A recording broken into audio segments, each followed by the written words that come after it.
Another vlog. It's funny how I resisted doing them at the beginning and now I'm just in love with the vlogs. I just don't want to do it all the time. I find that I can talk to someone without even having anyone. It's like, it's wonderful. But what I wanted to talk about is how much yoga helped my life. I started practicing many years ago, 17 years ago. Actually. And at the beginning, I looked at yoga as only a physical practice.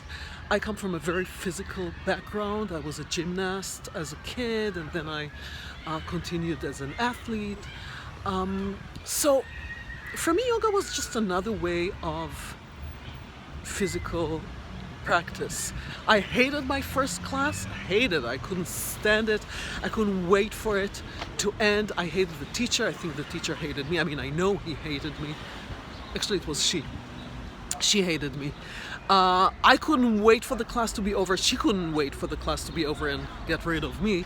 And it was a bad experience. And for years, I didn't do yoga afterwards because I thought about it as an awful thing. And then a few years later, I had to go as an actress. We got yoga classes as an enrichment, and I had to go. And I dragged myself to the class, and I had so much fun. I felt so good afterwards that I was like, I don't understand how I actually hated it. And I didn't want to ever stop. So I just kept on practicing. That's how I got to practice for so many years. But it changed my life because, as I said, even though I looked at it as a physical practice, it actually grew on me.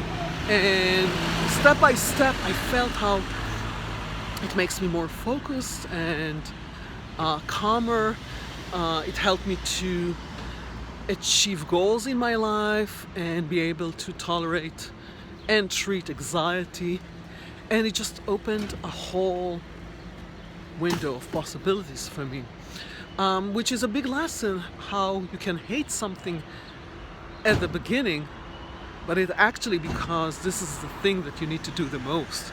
And sometimes you can force it. So I hated it at the beginning. I stayed away from it for a few years, and then I came back to it at the right time, and then it actually was very effective, and I fell in love with it. So yeah, that's maybe the lesson. Take your time, feel it. Don't force yourself, but nourish yourself.